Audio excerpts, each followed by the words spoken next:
അയോധ്യയിലെ പ്രാണപ്രതിഷ്ഠയ്ക്ക് ശേഷമാണ് ഇന്ത്യക്ക് യഥാർത്ഥത്തിൽ സ്വാതന്ത്ര്യം ലഭിച്ചതെന്ന് RSS നേതാവ് മോഹൻ ഭാഗവത് അഭിപ്രായപ്പെട്ടു. വിദേശ ആധിപത്യത്തിനുമേൽ ഇന്ത്യയുടെ പരമാധികാരം വിജയം നേടിയതിന്റെ പ്രതീകമായി പ്രാണപ്രതിഷ്ഠ നടത്തിയ തീയതി പ്രതിഷ്ഠാ ദ്വാദശി ആയി ആചരിക്കണമെന്നും മോഹൻ ഭാഗവത് പറഞ്ഞു. ഇൻഡോറിൽ നടന്ന പരിപാടിക്കിടെയാണ് മോഹൻ ഭാഗവത് ഈ വിവാദ പരാമർശം നടത്തിയത്.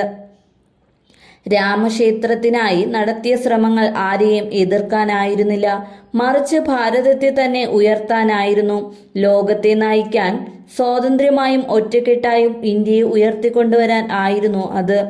1947 ഓഗസ്റ്റ് 15 ഇന്ത്യക്ക് ബ്രിട്ടീഷുകാരിൽ നിന്ന് രാഷ്ട്രീയ സ്വാതന്ത്ര്യം ലഭിച്ചതിനു ശേഷം ഒരു ലിഖിത ഭരണഘടന ഉണ്ടാക്കി. എന്നാൽ ഈ ദർശനം ഉയർത്തിപ്പിടിച്ചവർ ആഗ്രഹിച്ചത് പ്രകാരമായിരുന്നില്ല ആ രേഖ. അനേകം നൂറ്റാണ്ടുകളുടെ പീഡനങ്ങൾ നേരിട്ട ഇന്ത്യക്ക് യഥാർത്ഥ സ്വാതന്ത്ര്യം നേടിക്കൊടുക്കപ്പെട്ടത് പ്രാണപ്രതിഷ്ഠാ ദിനത്തിലാണ്, ഭാഗവത് പറഞ്ഞു. Ram Janmabhoomi Teerth Kshetra trust general secretary Champat റായ്ക്ക് ദേശീയ ദേവി അഹല്യ പുരസ്കാരം സമ്മാനിച്ചുകൊണ്ടായിരുന്നു മോഹൻ ഭാഗവതിന്റെ ഈ വാക്കുകൾ.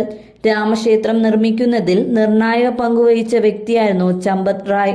അതേസമയം മോഹൻ ഭാഗവതിന്റെ പ്രസ്താവനയ്ക്കെതിരെ ശിവസേന MP സഞ്ജയ് റൌത്ത് രംഗത്തെത്തിയിട്ടുണ്ട്. ഭരണഘടന എഴുതിയതും രാമക്ഷേത്രം നിർമ്മിച്ചതും ഭാഗവത് അല്ലെന്നും റൌത്ത് പരിഹസിച്ചു. RSS അല്ല രാമക്ഷേത്രം കൊണ്ടുവന്നത്, മോഹൻ ഭാഗവത് അല്ല ഭരണഘടന എഴുതിയത്.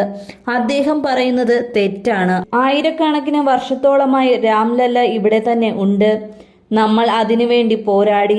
പക്ഷേ അതിൽ രാഷ്ട്രീയം ഉണ്ടായിരുന്നില്ലെന്ന് സഞ്ജയ് റൌത്ത് പറയുന്നു. രാമക്ഷേത്ര നിർമ്മാണവുമായി ബന്ധപ്പെട്ട് ഉണ്ടായ പ്രശ്നങ്ങൾ മറ്റിടങ്ങളിൽ ഉണ്ടാക്കാൻ ശ്രമിക്കരുതെന്ന് അടുത്തിടെ മോഹൻ ഭാഗവത് പറഞ്ഞിരുന്നു. രാമക്ഷേത്രം നമ്മളെ സംബന്ധിച്ച് ഒരു വികാരമാണ്. ക്ഷേത്രം പണിയണമെന്ന ആഗ്രഹം ഹിന്ദുക്കൾക്ക് ഉണ്ടായിരുന്നു.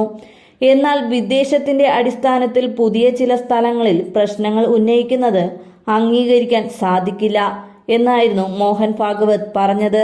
UPയിലെ ഷാഹി ജന്മ മസ്ജിദിലും രാജസ്ഥാനിലെ അജ്മീറിലെ അജ്മീർ ഷാരീഖിലെയും വിവാദങ്ങളുടെ പശ്ചാത്തലത്തിലാണ് RSS മേധാവിയുടെ പ്രതികരണം.